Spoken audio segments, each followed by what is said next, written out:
Okay, a very good morning to all of you and welcome back. So, as slowly time goes ahead, sometimes it goes at such a rapid pace that you don't even realize it is going so fast. And interestingly, we have already entered August. And Divyam also says the same thing is that आज तो बिल्कुल मन नहीं था. दिव्यम ये जो feeling है ये सबको हो रहा होगा अभी with time slowly approaching. I mean, 2-3 things are happening. एक होता है कि समय निकल जाता है तो भी एक खुशी होता है कि चलो ये भी टाइम निकल गया. बट जो समय निकल रहा है वो बहुत खुशी वाली टाइम तो है नहीं, इसलिए it's little stressful. I understand. फिर एक होता है एंटिसिपेशन कि चलो जो आने वाला टाइम है वो अच्छा है तो चलो लेट्स वेट फॉर दैट. वो भी एटलीस्ट एकदम रिसेंट में तो बहुत ब्राइट दिख नहीं रहा. बाकी देखते हैं क्या होता है. तो देखो even that is also not greatly positive. तीसरा है कि धीरे धीरे एग्जाम का फीवर चढ़ने लगता है. कैसे? जैसे चलो ठीक है, एक तो हाफ ईयरली तुम लोगों ने दे दिया, बट इसके अलावा भी पेपर्स है. जैसे अभी आने वाला है सीपीटी. चलो ये तो कल ही है. नहीं कल नहीं, परसों है. परसों है. फिर उसके बाद और आएंगे ऐसे ही. मतलब कहने का मतलब क्या है, देखो कि ये सब बिल्डअप होगा. फिर अब एलन भी स्टार्ट हो गया है ना. फिर आई एम श्योर कई लोग फिट जी नारायण जहां जहां जो जैसे है उनके भी टेस्ट स्टार्ट हो रहे होंगे. So therefore, things will start getting hotting up rather than becoming cooler. Sir CPT Zoom पे है, Google Forms पे इस बार. Same as half yearly. This is what I know. ठीक है ना? हाँ, यानी तरीका वही होगा कि Zoom पे इन्विजिलेशन होगा और तरीका वही होगा Google में you have to upload है. ठीक है ना? So that's the latest I know. Anyway, good morning message from Prataksh, Karthik, Kush rather, Aryan, Satyam, Divyam, Rohanveer. Divyam only made that comment. Dhruv and so on. अभी देखते हैं आगे क्या होता है. I mean, how things shape up as time goes ahead. ठीक है ना? But yes, these are not very bright times to talk about, है ना?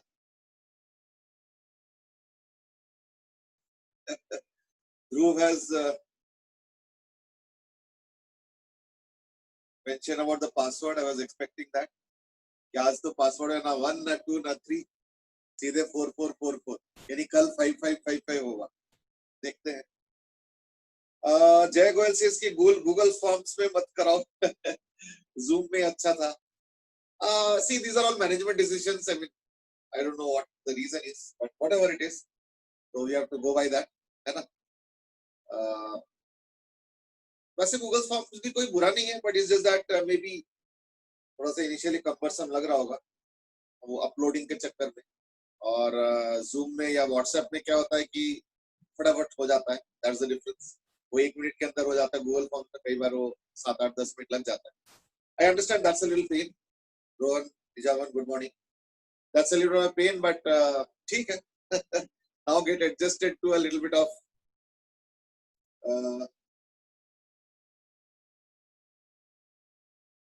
कार्तिक से की गूगल पे पेपर बाद में नहीं मिल पाता. I know these are little small hiccups, I mean, but whatever it is, चलो जो भी है, that's how things are right now.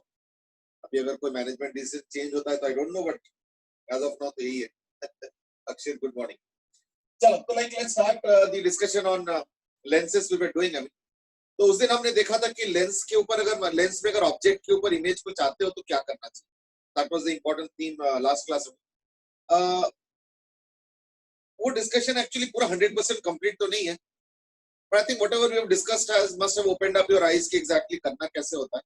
I hope you will be able to now do it yourself and should not be a big problem. ठीक है ना. तो आज मैं कुछ और डिस्कस करना चाहता हूँ, and that is lens in case where medium is different on both sides. मतलब mu1, mu2 और mu3. Akshit has asked, अच्छा जय has said कि फॉर्म क्रिएट करते टाइम ऑप्शन आता है तो make form available to see after submission. Karthik has given a problem and that is paper बाद में नहीं मिलता है. Jay Goyal says कि नहीं form के अंदर create करते time. This for Karthik and others also. It seems कि Jay has given the instruction or you can say has given the information rather. And that is form create करते time option आता है to make form available to see after submission. It seems that there is some option to make form available to see after submission. So I think that could be a way. So maybe you can try. वैसे तो देखो form में सब देखोगे क्या देखोगे तो वही अपना आंसर शीट वो तो अपने पास ही है. And I don't know whether that's the real thing that you are wanting to see, or maybe you are wanting to see the question paper. I don't know what exactly you want. Akshit has asked in the meanwhile a question that is EMI induced electric field is in syllabus or not. मैं एक चीज बताऊं देखो induced electric field is a borderline topic. Nothing mentioned in the syllabus as such, but nothing out of the syllabus per se क्यों सीधे तो derive हुआ कोई अलग से तो तरीका यूज हो नहीं रहा है ना. We are using the same d-phi dt concept. So therefore heading wise it may not be written per se as part of the syllabus, but these are things that you need to know also. Why? Because इसका question आया है ऐसे बात नहीं कि नहीं है. ठीक है got discount. चलो let's carry on. As I said that sometimes the lens, sometimes the situation could also be that the lens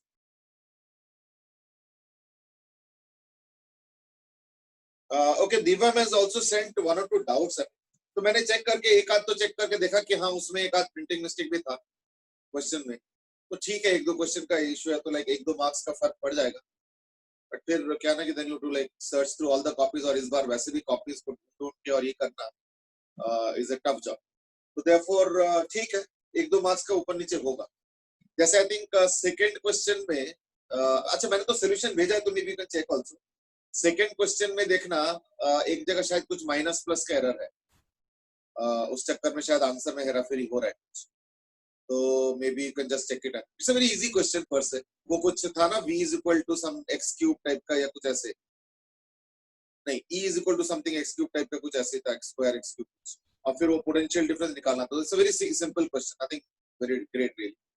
but हाँ उसमें एरर है तो एक दो क्वेश्चन में शायद है ऐसे. ठीक है ना.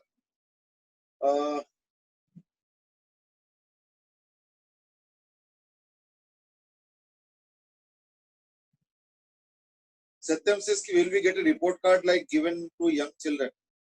My knowledge is that you will also get a report card. ठीक है ना. My knowledge is that you will also get a report card. जैसे छोटे बच्चों को तो शायद कुरियर किया गया, बट सबको नहीं किया गया. तो I don't know what exactly would be the way of your case. But जहां तक मेरा नॉलेज है शायद होगा रिपोर्ट कार्ड टाइप का कुछ भेजा जाएगा. So in due course of time it will probably happen. Just wait a little bit. ठीक है ना. चलो लेट्स स्टार्ट. तो जो मैं कह रहा था इज दैट सबसे पहला इशू था कि अगर मान लो एक लेंस है मेरे पास तो देखो उस दिन हमने पढ़ा था कि अगर ये प्रिंसिपल एक्सिस है मान लो और अगर ये μ1 है और ये अगर μ2 है और अगर μ1 है. ठीक है ना. और अगर ये r1 है और ये r2 है. तो इन that case 1 by f is equal to μ2 minus μ1 by μ1 into 1 by r1 minus 1 by r2. Issue is that one or two things. Number one is that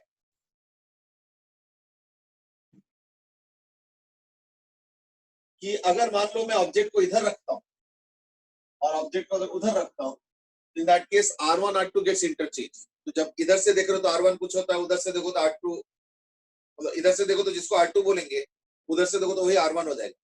तो at times it might seem कि ये तो r1 r2 में तो change हो रहा है. अभी तो r1 पॉजिटिव है, जब ऑब्जेक्ट उधर रख दोगे तो r1 नेगेटिव हो जाएगा. तो there could be possible change ऐसा लगता है. ठीक है ना. बट ऐसे नहीं होता है.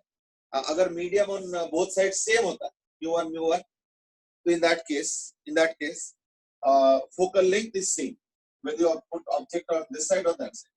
So focal length is same irrespective of which side the object has been kept.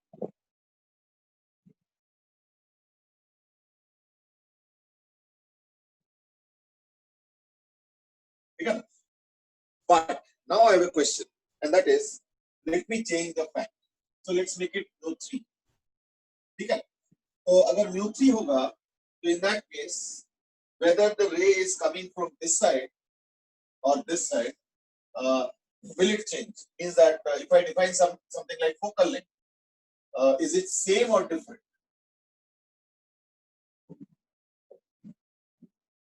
from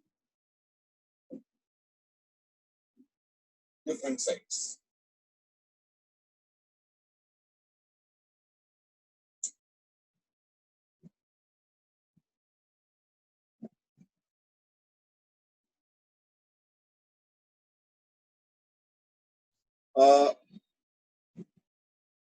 RJ advances की 11th क्लास का तो मिला नहीं अभी तक। 11th क्लास का क्यों नहीं मिला? 11th क्लास का तो मिलना चाहिए था। I am surprised 11th class का क्यों नहीं मिला। देखो how to answer, first of all let's look at how to answer, है ना। First of all let's understand the idea of focal length. Idea of focal length is that कि अगर मान लो इधर से इंसिडेंट रे वाले का फोकल लेंथ निकाल तो क्या करेंगे ना, यहाँ से पैरेलल रेज लेंगे और देखेंगे। तो therefore what is focal length basically? Focal length is the value of V when U is equal to minus V.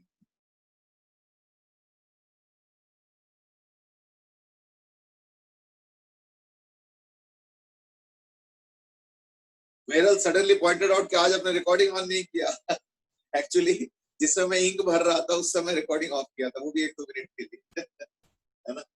चलो anyway, like it is a value of V when U is equal to minus infinity. बस that's it.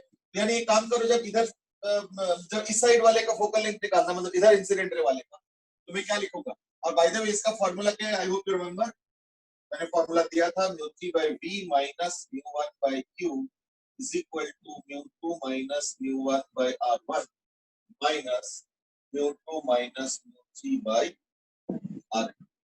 ये इसका total formula, ठीक है ना। तो therefore अगर इसको मैं यूज करता हूं तो इन दैट केस क्या आएगा ना, case 1 incident ray from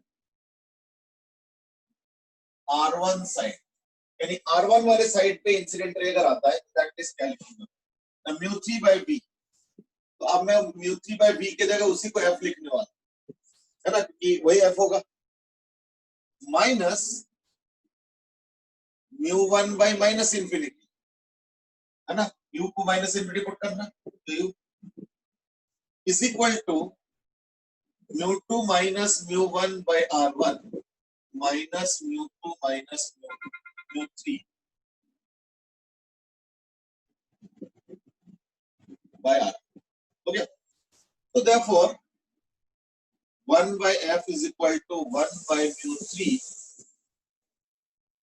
into बाकी सब जो भी आ, mu2 minus mu1 by R1 minus mu2 minus mu3 by R। Okay, ये हो गया focal length when it is from this side, I mean like this side, from R1 side। Now let's look at case 2,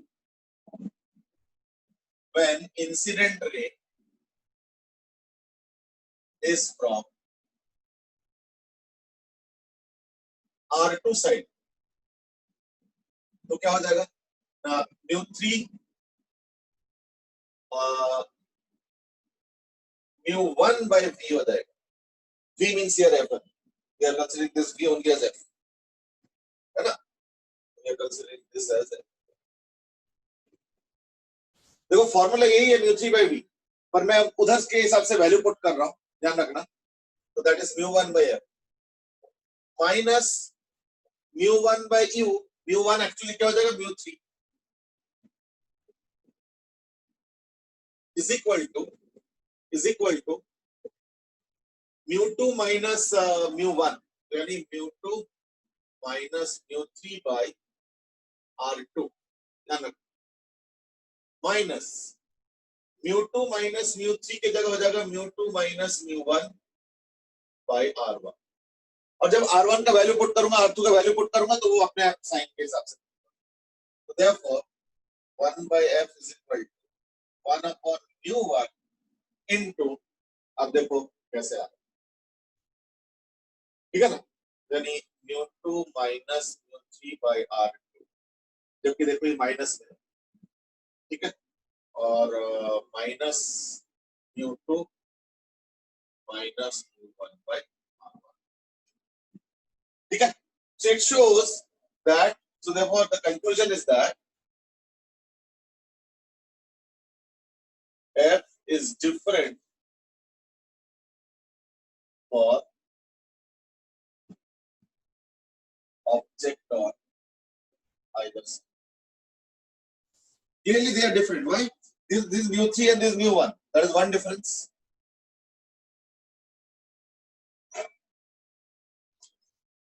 Isn't it? And other is that even the internal part is also slightly different. So therefore overall the idea is that this will be different. So the conclusion is that in this particular case where the medium is different on either side, the focal length will be different. Okay. But however, if this is also mu1, so if it is mu1, mu2, mu1, then the focal length will be the same on either side. I hope that's okay. ठीक है. अच्छा, इसी पे एक question आता है, और rather आया था, मैं बताता हूँ क्या था.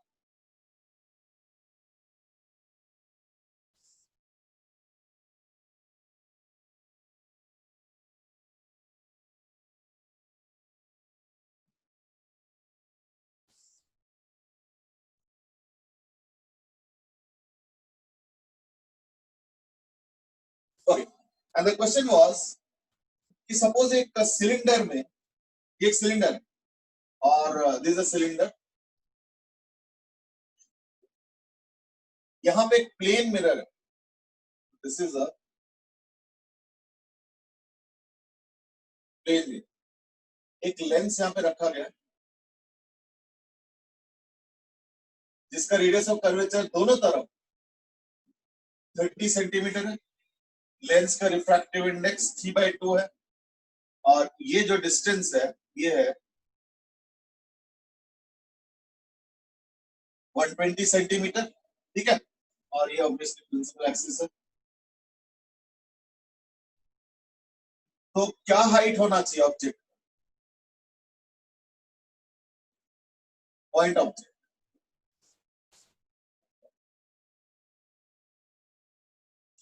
So find h for image to coincide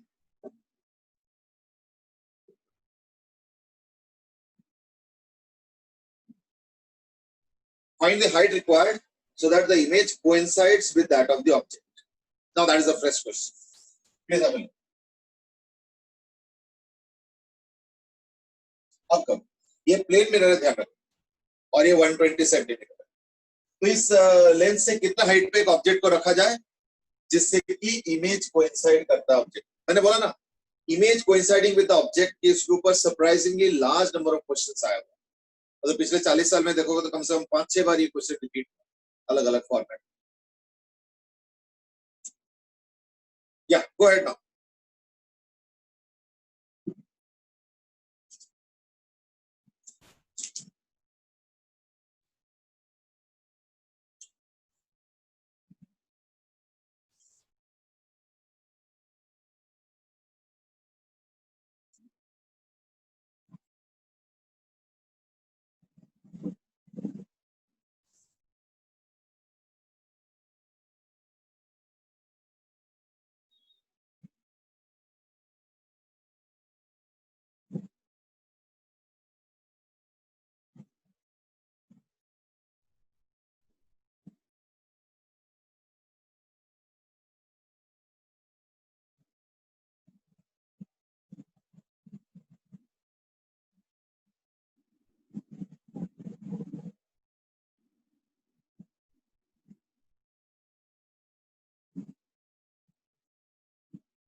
Akshit has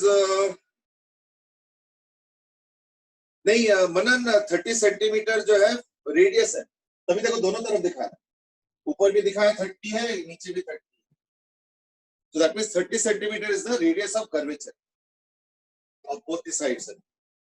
अक्षित से इसके बीच में क्या है, ये लेंस है, इट्स अ लेंस.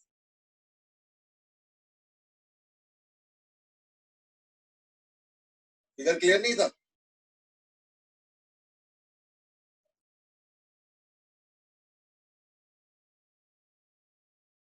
चलो कोई बात, नाउ गो अहेड.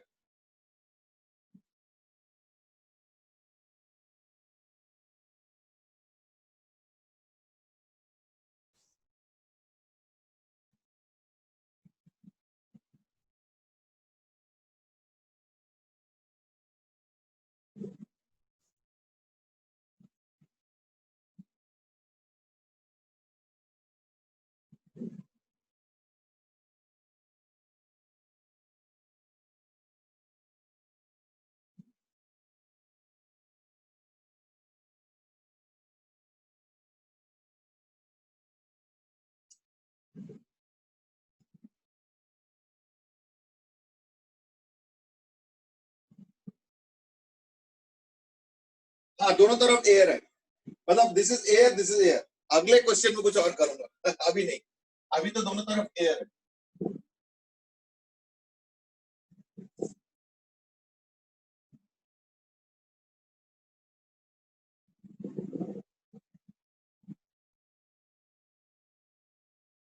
है ना? तो इन दैट केस कैसे करेंगे ना, पहले तो फोकल लेंथ निकालेंगे, I think that is obvious, है ना?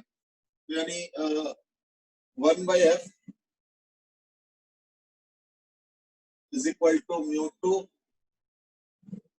minus 1/μ1 into 1/30 minus 1/30 is equal to half of 2/30 is equal to 1/30.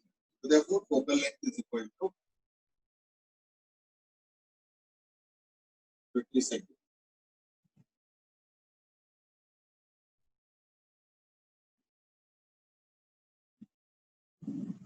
So focal length has been found as 30. Now what is the answer then?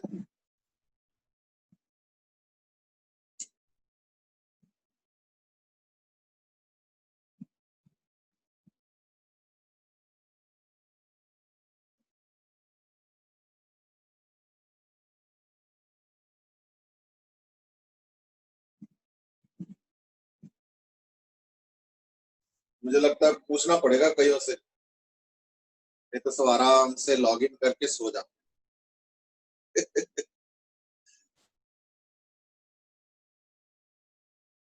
चलो सबसे ऊपर कौन कौन दिख रहा है? धैर्य, ध्रुव,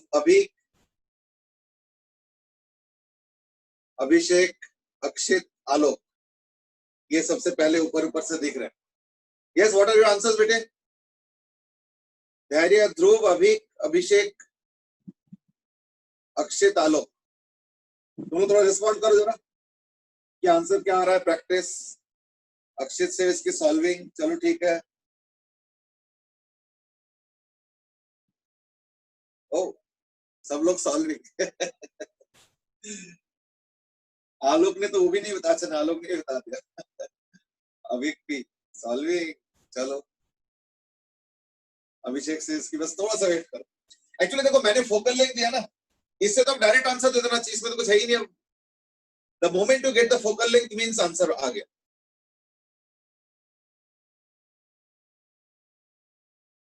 ठीक है. कार्तिक दोनों दो आंसर्स दिए हैं. Manan has given one answer, that is 40. Kartik has given two answers and that is 30 and 60. Kartik बेटे, व्हाट इज द लॉजिक?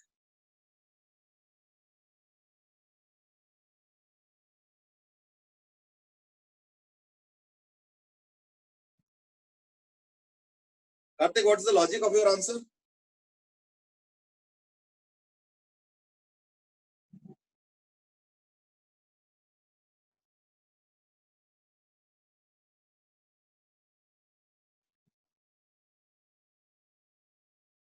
चलो ठीक है, by the way Kartik answer is correct. ठीक है ना? कार्तिक ने जो दो आंसर्स दिए हैं, एक 30 और एक 60 दोनों करें। अब देखो कैसे, मतलब अगर मैं फोकस पे रखता हूँ, पॉइंट ऑब्जेक्ट में फोकस पे रखूंगा तो ये रेज ऐसे जाएंगे, फिर पैरेलल हो जाएगा, पैरेलल होकर मिरर में हिट करेंगे तो वापस पैरेलल आ जाएंगे एंड देन वापस यहाँ पे। So therefore one way is that let's keep this point object O at the focus। तो एक x तो आ गया 30 itself। ये कौन सा है? ये है रिवर्सल ऑफ रेस। याद करके देखो, मैंने दो तरीका बताया था वापस आने का, एक है रिवर्सल और एक होता है क्या बोलते हैं इंटरचेंज। ठीक है ना?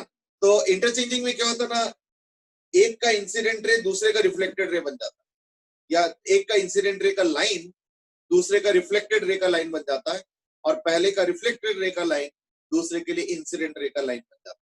तो इंसिडेंट और रिफ्लेक्टेड रे आपस में इंटरचेंज हो जाता है, so that is the idea of interchange.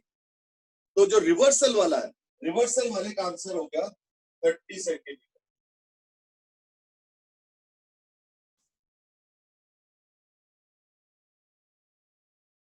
ठीक है, रिवर्सल का मतलब जिस रास्ते से आया उसी रास्ते से वापस चला गया और फिर यहाँ पे दोबारा आ गया। That's it. हाँ ठीक है, now you are giving the right answer। Shivam has given this, Shivam has given answer 30 and 40। ये 40 का आंसर कई लोग दे रहे हैं, जय ने भी दिया, शिवम ने दिया, इसके पहले मनन डंगवाल ने दिया। ये 40 का आंसर क्यों आ रहा है?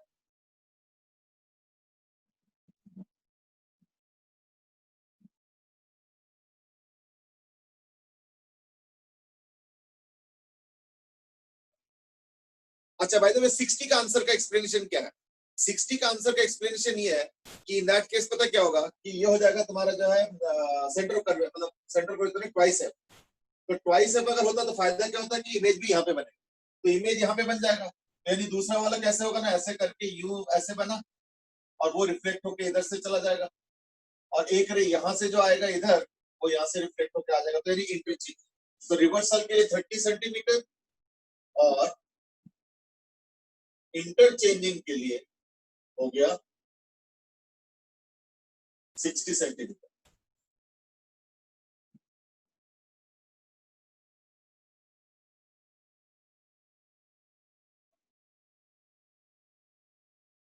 मैं समझ गया, एक लॉजिक ये भी दे रहे हैं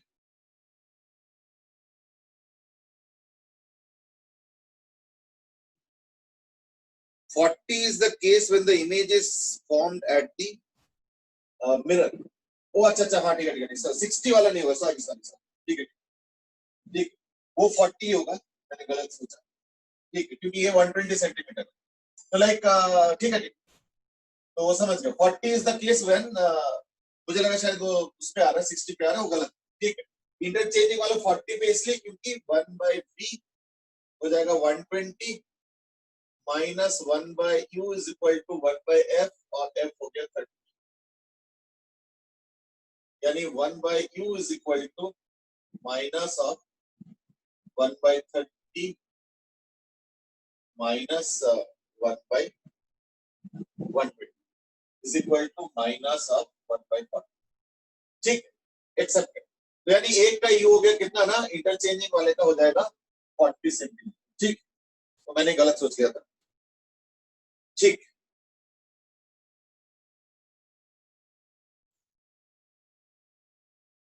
ध्रुव has asked कि 2f पर तो 60 ही नीचे जाएंगे। हाँ ठीक है, समझ समझ हाँ वो मैंने ध्यान नहीं दिया 120 था, तो आप 60 आ गए। चलो कोई नहीं, यानी क्या हो गया आंसर, एक 30 सेंटीमीटर और एक हो गया 40 सेंटीमीटर, बिल्कुल सही। So therefore there are two ways। Now the question is that अगर मान लो, answer the same question, so answer the same question if let's say it is filled with water।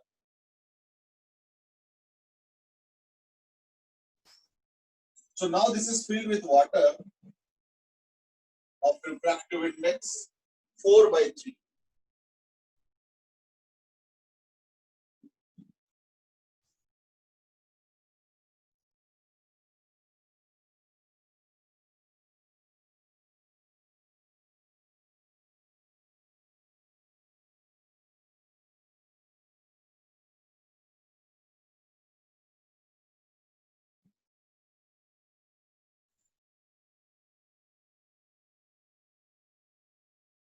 ठीक है ना?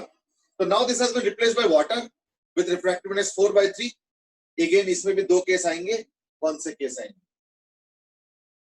अब तो शायद 30 और 40 पे नहीं होगा.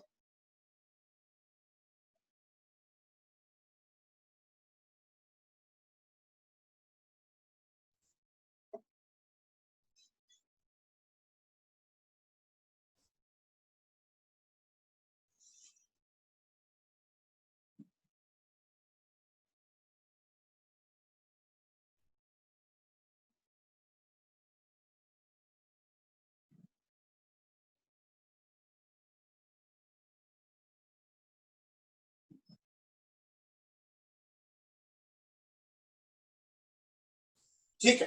Now carry on. The first answer will be what कि इमेज इंफिनिटी पे हो. तो इमेज अगर इंफिनिटी पे हो तो पैरेलल, यानी हमारे पास जो फॉर्मूला है μ3/v minus μ1/u is equal to μ2 minus μ1/r1 minus μ2 minus μ3/r3. That's the standard formula. तो इस बार मुझे क्या चाहिए? इस बार मुझे इंफिनिटी चाहिए, सो दैट है ना रेज ऐसे हिट करे and after that they would like come back.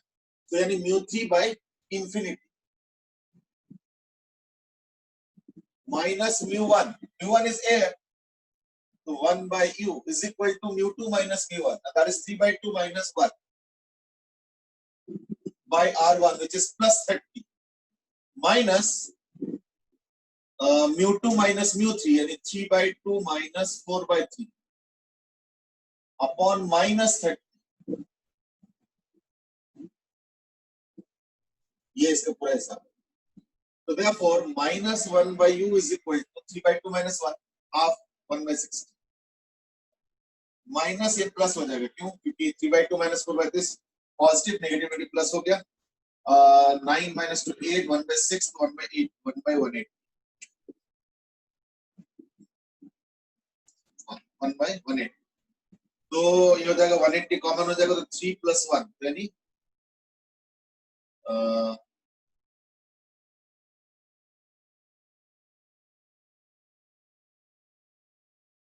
u कितना आ रहा है? Therefore u is equal to 180/4 यानी 90 45. ये पहला क्वेश्चन का आंसर आ गया. शिवम सेज कि एक 90 पे होगा और दूसरा इंफिनिटी पे होगा. 90 पे आ रहा है.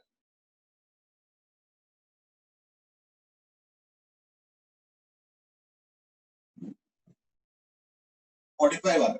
चलो और दूसरे में क्या होगा ना v की जगह +120. That's the case. यानी μ3 which is 4/3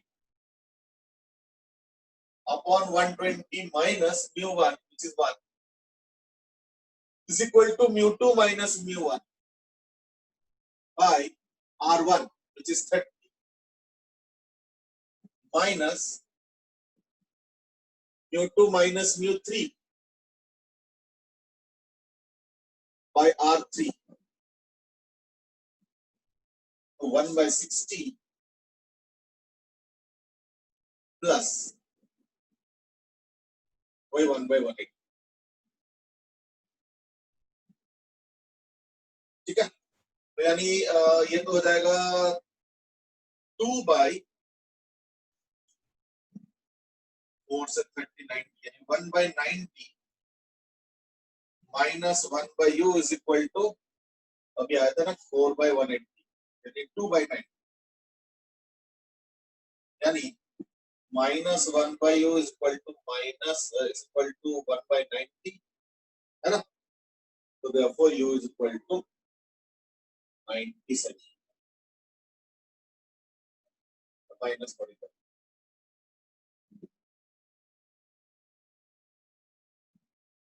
यानी एक 45 आ रहा है और एक 90 आ रहा है.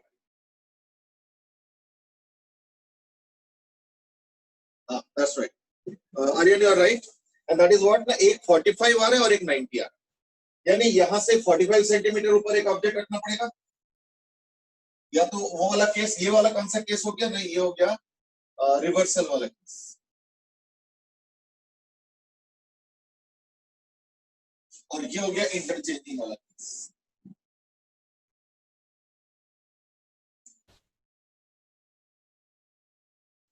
ये हो गया इंटरचेंजिंग वाला केस।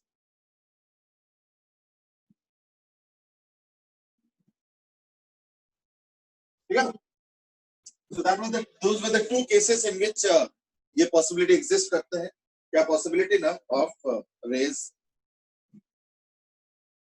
interchanging and reversal। तो ये दोनों हाइट होगा जहां पे ऑब्जेक्ट और इमेज दोबारा बनता है। चलो let's proceed now.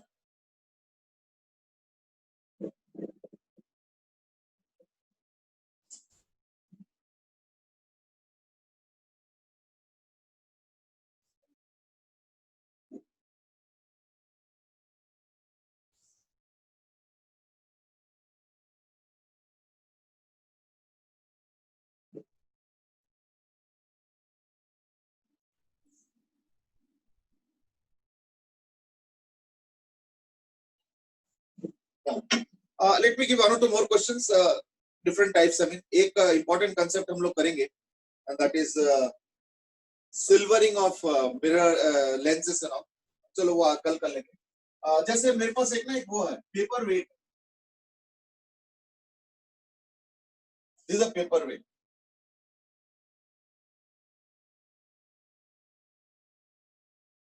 Paper wait कैसे बनाता है? सपोज एक स्फीयर लिया मैंने, इट्स अ स्फीयर, और मैंने यहाँ पे कट कर दिया, फ्लैट कट, तो क्या होता है फिर वो बन जाएगा, ऐसे करके फ्लैट हो जाएगा यहाँ पे। So that's how the paperweight has been made. Suppose अब मैं काम करता हूँ, पेपरवेट को जो है ना टेबल पे रखता हूँ और यहाँ पे एक निशान है, so there is a spot on a sheet of paper or maybe on the table, whatever, doesn't matter. इसका रेडियस ऑफ कर्वेचर है सपोज 3 सेंटीमीटर, ठीक है, और ये जो डिस्टेंस है ये सपोज है 1 सेंटीमीटर।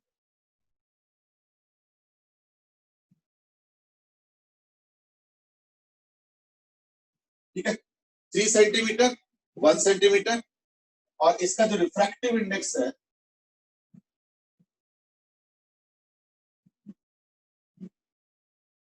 वो है mu is equal to 3/2।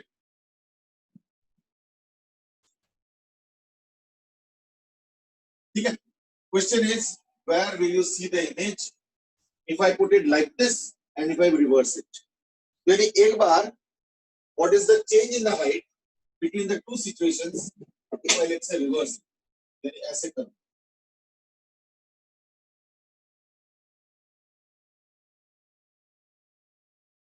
you have to find out the spot is still there only, you find out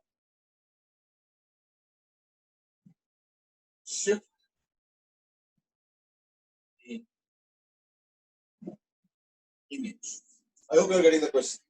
एक पेपर वेट है जो कि स्फीयर में से स्लाइस करके बनाया गया है, तो एक बार फ्लैट पोर्शन पे रखता हूं, एक बार रिवर्स करके रखता हूं। अगर मैं ऊपर से देखता हूं तो फ्लैट पोर्शन जब नीचे है तो भी एक इमेज दिखेगा, और जब गोला वाला पार्ट नीचे है यानी फ्लैट पोर्शन ऊपर आ गया तो भी एक इमेज दिखेगा।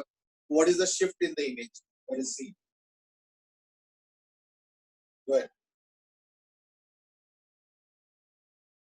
And it's all near vertical view, otherwise question solve नहीं।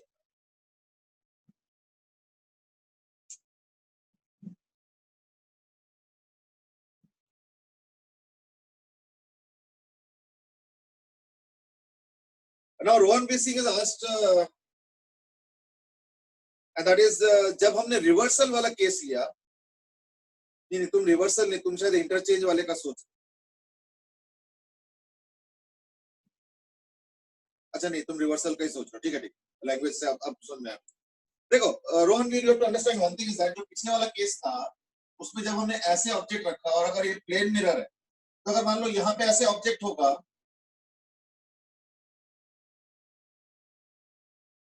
ऐसे जाएगा, तो ये जो रे रिफ्लेक्ट हो रहा है वो तो ऐसे होके जब वापस आएंगे तो देखने वहीं पे जाएगा। सी फोकल लेंथ का कंसेप्ट अलग है। अगर तुम यहां से इंफिनिटी से रेज भेजते तो जिस डिस्टेंस पे कोइंसाइड करेगा, और यहां से इंफिनिटी पे जिस डिस्टेंस पे कोइंसाइड करेगा वो अलग होगा। वो अलग होगा। लेकिन जरा सोचो, अगर मान लो म्यू1 म्यू2 म्यू3 भी होता है, सब म्यू1 म्यू2 और म्यू3 भी होता है, और मान लो यहाँ का रेज यूं आया और यहाँ पे कोइंसाइड कर रहा है suppose, so this is the focal length, this F. अब अगर तुम एफ पे पॉइंट ऑब्जेक्ट रखोगे तो उसका जो रेज जाएगा वो तो ऐसे जाएंगे, और फिर क्या होगा, ऐसे पैरेलल चले जाएंगे। In fact this is called as principle of, एक लाइट का प्रिंसिपल है, इतना फॉर्मली मैंने बताया नहीं, I had already implied it, and that is called as principle of reversibility of light.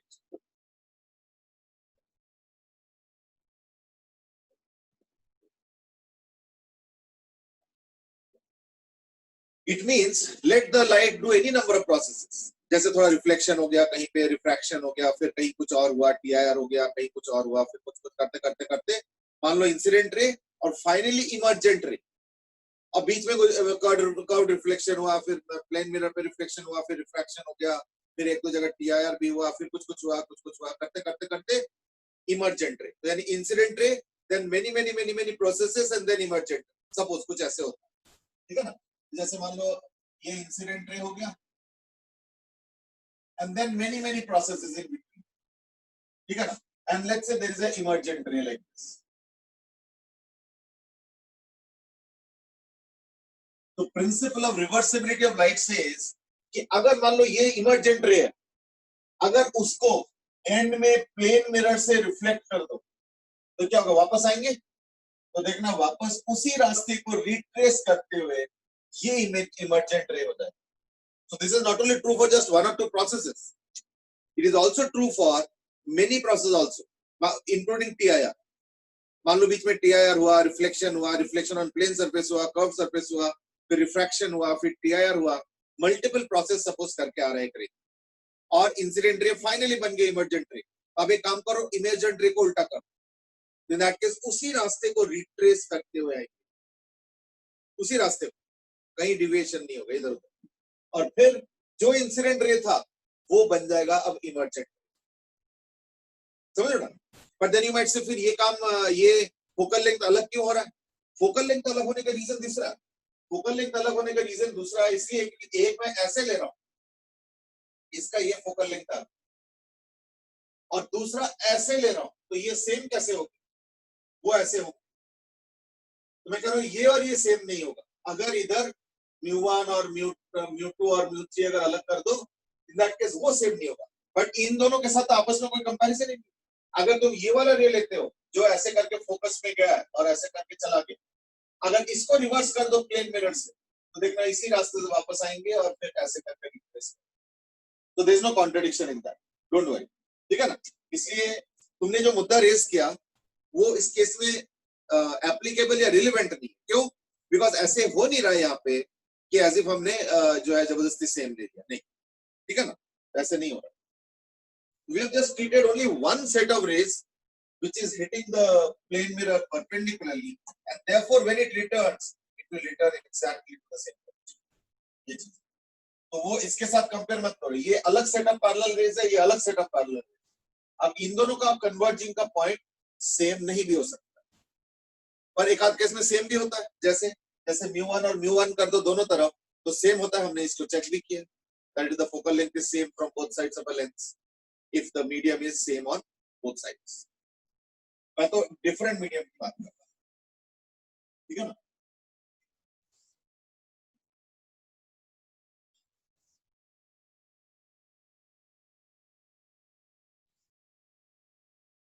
चलो anyway, now let's start to solve this question। पहली बात तो इसका हाइट तो पता चली गया, 4 सेंटीमीटर, ठीक है ना, इसका हाइट पता चल गया, दैट इज 4 सेंटीमीटर। ये 3 हो गया और ये 1। तो एक काम करता हूँ, यहाँ पे मैं वो ले लेता हूँ पोल, पोल मतलब जो इंटरफेस होता है। तो इसके लिए तो ऑब्जेक्ट इधर रहता है, नहीं है, मैं लिखूंगा ये हो जाएगा कर्व डिफ्रैक्शन, ये हो गया कर्व डिफ्रैक्शन का फॉर्मूला, यानी mu two minus mu two by P minus mu one by U is equal to mu two minus mu one by R. हम ये वाला फॉर्मूला लगाएंगे। तो μ2 by v मतलब हो गया 1 by v minus μ1 is what 3/2 है ना, 3/2 अपॉन u। u का मतलब हो गया इस केस में -4 is equal to μ2 minus μ1 by r। r हो गया -3, यानी 1 by v plus 3/8 is equal to -half to 1/6, यानी 1 by v is equal to 1/6 minus 3/8, तो 24 4 माइनस 9 है ना, यानी -5/24, यानी v इज इक्वल टू आ गया माइनस ऑफ 24/5, यानी -4.8 सेंटीमीटर। ये हो गया पहला केस। यानी यहां से अगर देखते हो तो 4.8 माइनस में प्लस नहीं आ रहा, माइनस आ रहा है, ये तो 4 है, यानी टेबल से नीचे आ जाएगा 0.8 सेंटीमीटर, क्योंकि टेबल हो गया 4 सेंटीमीटर, 1 and 3, 1 and 3 is 4, ये 4.8 है, यानी टेबल से नीचे, so this is basically 0.8 centimetre below table. I hope that's okay. अब मैं काम करता हूँ, ये हो जाएगा एग्जाम्पल ऑफ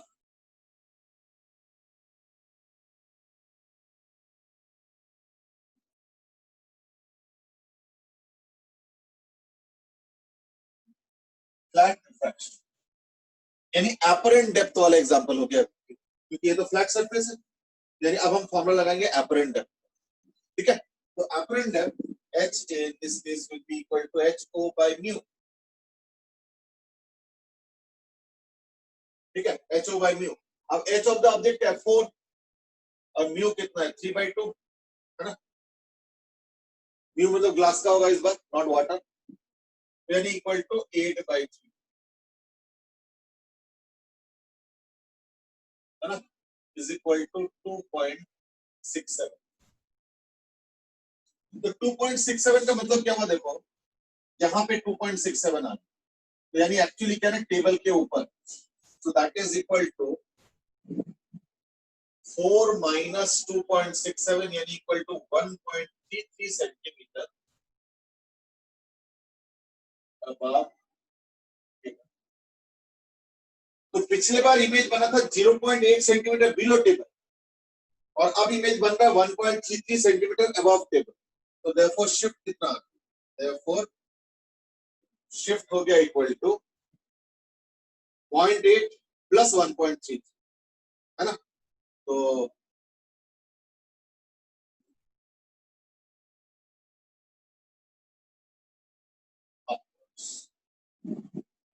क्यों, क्योंकि टेबल के बिलो से टेबल के ऊपर, तो टेबल के बिलो से टेबल के ऊपर चला गया, देखो टेबल के ऊपर, हाँ, तो यानी जैसे इसको ऐसे कर दिया, तो इन दैट केस इमेज यहां से यहां शिफ्ट हो गया, that is the shift.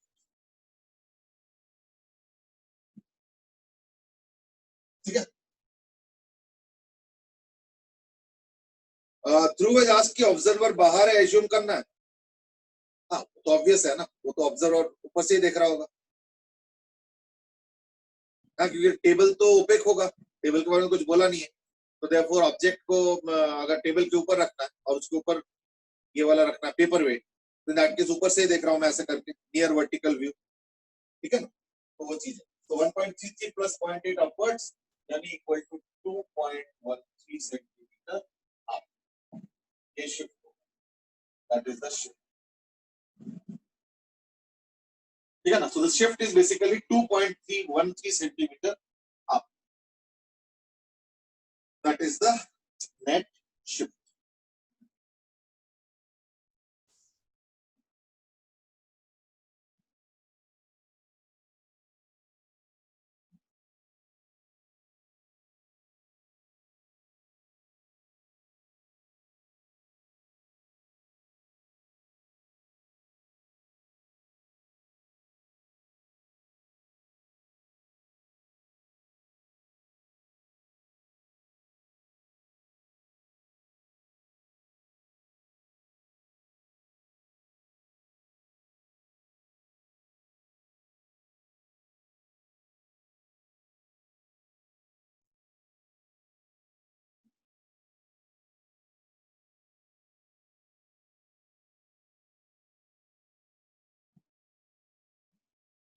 So that was about the paper weight case.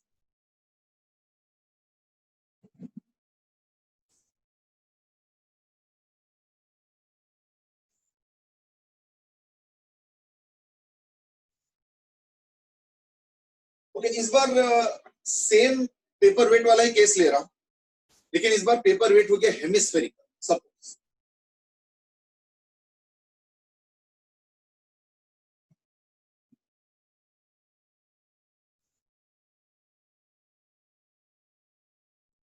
और मान लो इसका जो रिफ्रैक्टिव इंडेक्स है वो है सपोज 2, और हमने क्या किया 45 डिग्री पे 45 डिग्री पे पेंसिल ऑफ लाइट हमने दी। Pencil of light means a very narrow beam of light.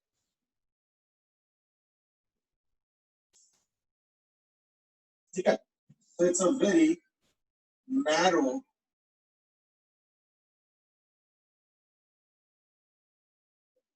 इसको कई बार पेंसिल ऑफ लाइट भी कहते हैं। जैसे पेंसिल देखा होगा ना, पतला सा होता है, लंबा सा होता है, तो उसी तरीके का है, means very close to principal axis. कई बार इनको पैराक्सियल रे भी बोला जाता है।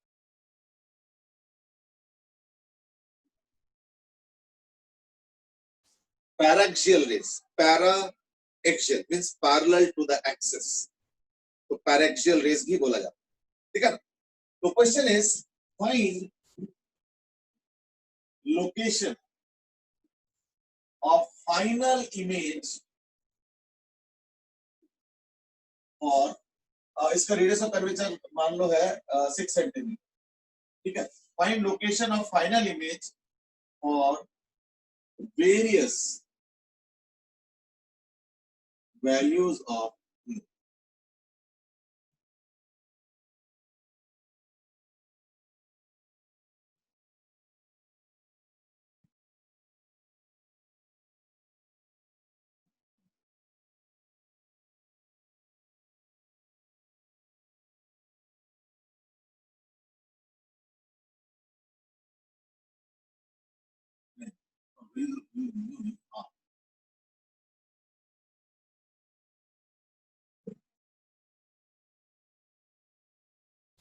Find the location of final image और वेरियस वैल्यूज ऑफ आर। अभी फिलहाल मैंने आर दिया 6 सेंटीमीटर। ठीक है ना? तो तुमको वेरियस वैल्यूज ऑफ आर के लिए फाइंड द फाइनल इमेज बताना।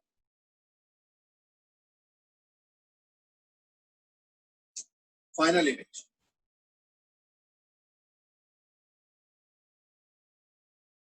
चलो, in the meanwhile let me also take the attendance. चलो इसी बहाने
So let's start now. First thing is that क्योंकि पेंसिल और लाइट आ रहा है यानी u की जगह माइनस इंफिनिटी, दैट्स ऑब्वियस। तो ठीक है, तो u is equal to minus infinity और हमें v निकालना है, वेरी कहीं v इधर कहीं होगा, इधर हो सकता है, इधर डिपेंडिंग। तो रेडियस तो 6 सेंटीमीटर है, ठीक है। तो एक काम करता हूं, मैं अभी 6 नहीं लेता, मैं इसको r ले लेता हूं। तो mu 2 by V, 2 by V minus mu 1 यानी air by u is equal to mu 2 minus mu 1 by r, यानी v is equal to 2r।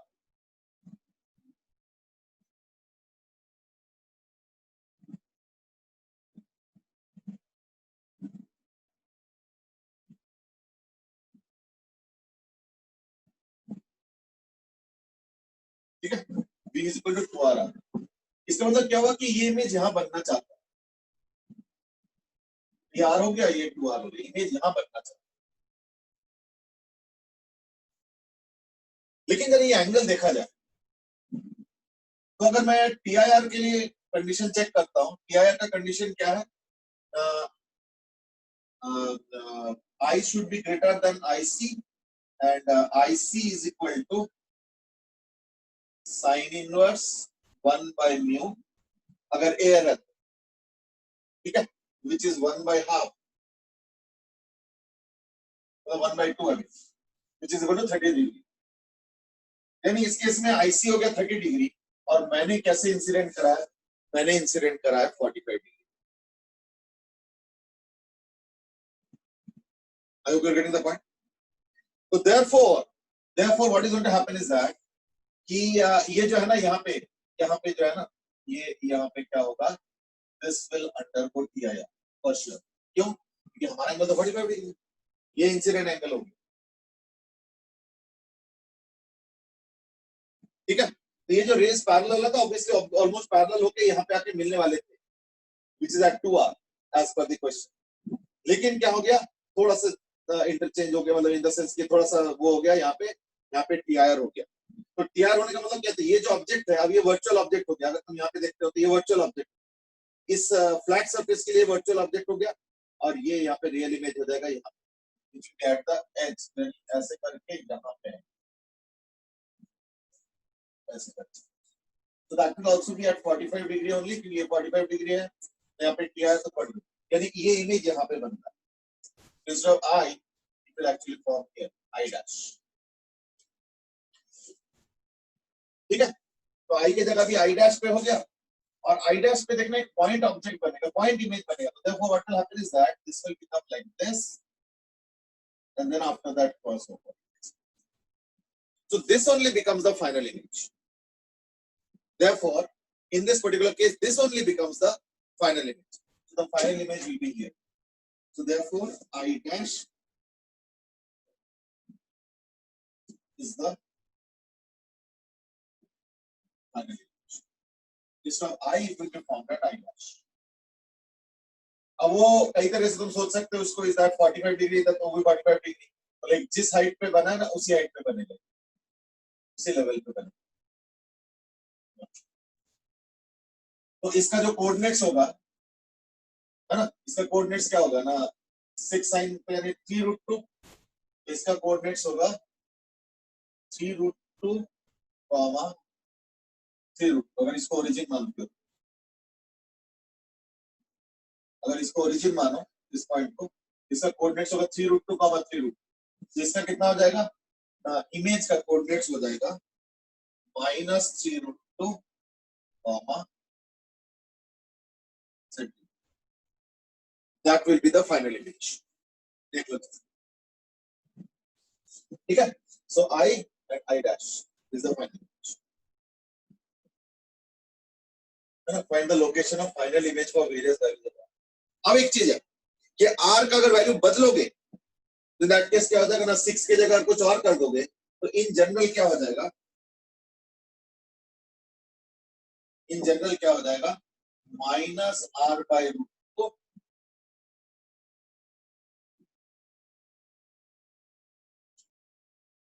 Various values of are, तो अभी तो आर 6 सेंटीमीटर है, तो उसके हिसाब से मैंने कैलकुलेशंस किया 3√2 और -3√2 जो भी आ रहा है, मतलब -3√2 3√2। लेकिन अगर 6 के जगह आर कर दो, नो प्रॉब्लम, 6/√2 आ जाए, यानी -r/√2 comma r/√2, so that will be the final image location in this particular case. ठीक है ना? चलो, तो like we have almost nearing the end of today's session. अभी आज हम लोगों ने mainly lens with 2 different media इस पे डिस्कस किया था, और एक दो और क्वेश्चंस किए थे जस्ट फॉर प्रैक्टिस अभी। तो maybe tomorrow also we will do something similar, और कल एक इंपॉर्टेंट टॉपिक है and that is silvering of lens, है ना? जैसे हम लोग मिरर बनाते हैं तो क्या करते हैं ना, we take a thin glass whatever object and then silver it for making it a mirror. So instead of a thin uniform thickness glass slab, ठीक है ना, or curved or flat, I mean, if I let's say take a lens and then silver it, then what is the consequence is what we are going to discuss tomorrow. So tomorrow we are going to discuss about silvering of lens etc. That would be the agenda tomorrow, ठीक है ना? तो कल का कल देखेंगे। आज हम लोगों ने मेनली क्वेश्चन पे फोकस किए थे, तो थोड़ा सा और प्रैक्टिस करेंगे तो we are almost reaching the end of the chapter. तो बस maybe tomorrow and maximum day after tomorrow, and after that we will call it end. अच्छा, डे आफ्टर टुमारो तो सीपीटी है, तो पता नहीं कौन सा क्लास कैंसिल होगा। आई डोंट नो, कई बार फिजिक्स हो जाता है, लेकिन शेड्यूल में इस बार फिजिक्स कैंसिल नहीं है। वैसे शेड्यूल के हिसाब से चलोगे तो इस बार फिजिक्स नहीं, इस बार शायद केमिस्ट्री कैंसिल या मैथ्स कैंसिल है, चलो जो भी, not physics, this what I know, ठीक है ना? चलो ठीक है, आज के लिए इतना ही करते हैं, कल हम लोग कंटिन्यू करेंगे। कल का टॉपिक इंपॉर्टेंट है and that is silvering of lens. Fine, चलो आज के लिए इतना ही। अक्षिता लास्ट की क्या 1.5 घंटे का होगा? What I know is that yes, इस बार थोड़ा सा लंबा होगा पेपर। कितना देर, लेट्स, ठीक है, चलो ओके, बाय बाय, आज के लिए इतना ही। ओके, थैंक यू बेटे।